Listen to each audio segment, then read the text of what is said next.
selamat datang di podcast Pergaulan Bebas dan Doktrin Manusia.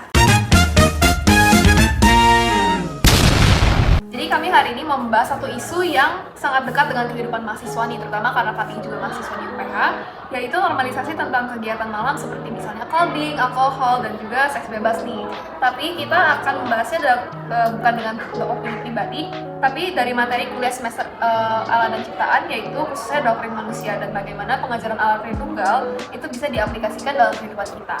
Kita mau lihat nih, kenapa sih hal-hal seperti ini dinormalisasikan dan bagaimana kita sebagai mahasiswa Kristen memahami hal ini berdasarkan doktrin manusia, bukan sekadar pendapat pribadi. Jadi sebelum kita masuk ke segmen pertama ini, yaitu apa yang sebenarnya terjadi, kami mau perkenalan dulu nih dari kelompok. Jadi mulai dari nama saya Isa, NIM saya 01011 24015. Nama saya Joven dengan NIM 01011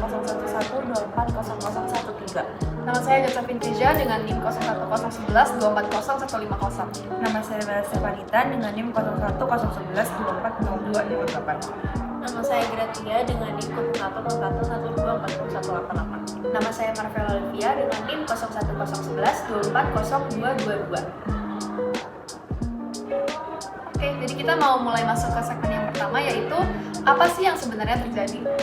Nah, di dunia perkuliahan dan di dunia mahasiswa banyak yang merasa bahwa kegiatan seperti clubbing, alkohol, dan seks bebas itu hal yang biasa, bahkan sering dianggap bagian dari proses dewasa atau proses pendewasaan.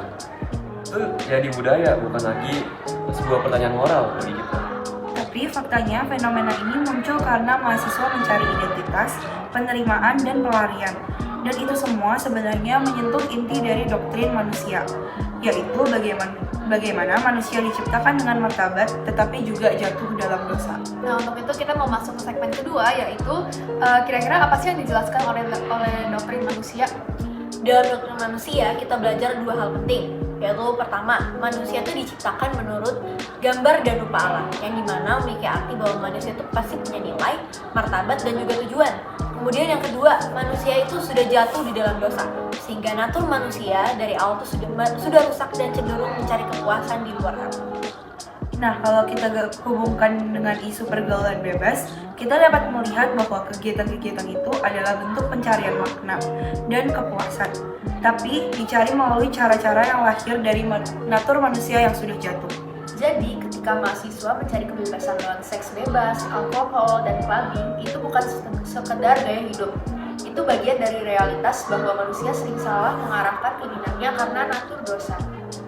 Untuk itu kita mau masuk ke segmen yang ketiga, kira-kira apa sih yang dikatakan pengajaran alat Tritunggal yang sudah kita pelajari di kelas? Nah, di slide yang kita pelajari sebenarnya ditegaskan nih kalau pengajaran alat Tritunggal itu bukan hanya kognitif, tetapi harus diaplikasikan dalam kehidupan kita sehari-hari nih, dalam ibadah, dalam keluarga, dan juga dalam kehidupan berbangsa atau bernegara. Jadi bukan cuma sekedar teori sebenarnya. Nah, apa artinya dalam konteks isu ini? Allah Tritunggal adalah Allah yang hidup dalam relasi yang saling mengasihi. Dari situ kita belajar bahwa manusia dipanggil untuk hidup dalam relasi yang kudus, saling membangun, dan bukan untuk merusak. Normalisasi seks bebas dan gaya hidup malam mencerminkan relasi yang tidak mencerminkan kasih dan kekudusan Allah. Itu bukan relasi yang memuliakan gambar Allah dalam diri manusia. Untuk itu kita mau masuk ke segmen yang keempat. Kira-kira Gratia, apa sih jawabannya menurut doktrin manusia? Jawabannya, karena manusia adalah gambar Allah, maka tubuh, relasi, dan pilihan hidup itu tidak boleh direduksi menjadi alat pemuasan diri. Seksualitas, waktu, dan gaya hidup itu harus mencerminkan martabat dari gambar Allah. Dan karena manusia telah jatuh dalam dosa, kita tidak bisa mengandalkan keinginan kita sendiri. Kecenderungan untuk mencari pelampiasan lewat alkohol, clubbing, dan seks bebas adalah bukti dari kerusakan natur manusia. Tapi, karena Allah Tritunggal itu memulihkan manusia lewat kasih dan karyanya, maka mahasiswa Kristen dipanggil untuk hidup dalam pola relasi yang mencerminkan kasih Allah, bukan mengikuti pola dunia. Nah, kalau misalnya kayak gitu, kira-kira Marvella gimana sih aplikasinya dalam kehidupan kita sehari-hari? Jadi, aplikasi Tritunggal dalam kehidupan kita sehari-hari berarti gaya hidup kita seharusnya mencerminkan relasi kasih dengan Allah. Yang pertama, dalam ibadah, tubuh dan keputusan kita harus memuliakan Allah. Lalu yang kedua, dalam keluarga dan komunitas, kita membangun relasi yang mendukung kekudusan. Terus yang terakhir, dalam kehidupan bermasyarakat, kita menjadi saksi melalui gaya hidup yang berbeda dari dunia. Jadi sebenarnya jawabannya udah jelas nih, bukan sekedar jangan lakukan, tapi lebih mengacu kepada kenapa. Jadi karena identitas kita itu sebenarnya adalah gambar Allah, dan kita itu dipanggil untuk mencerminkan relasi Tritunggal dalam hidup kita, bukan untuk mengikuti budaya yang rusak. Jadi itu aja untuk podcast kami hari ini. Terima kasih sudah mendengarkan. Jangan lupa jaga hidup kalian. Hidup sebagai gambar Allah itu berharga. Sampai jumpa di episode berikutnya. Bye-bye. Bye. Berdasarkan doktrin manusia dan pengajaran Allah Tritunggal, kita memahami bahwa manusia diciptakan menurut gambar dan rupa Allah, sehingga memiliki martabat dan tujuan yang mulia.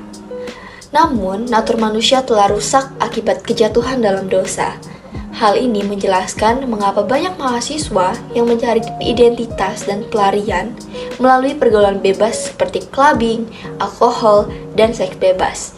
Semua itu adalah bentuk pencarian makna yang salah arah. Nah, sebagai mahasiswa Kristen, kita dipanggil untuk hidup dalam relasi yang mencerminkan kasih dan kekudusan Allah Tritunggal. Menolak normalisasi budaya yang merusak, serta memuliakan Allah melalui tubuh, relasi, dan gaya hidup kita sehari-hari.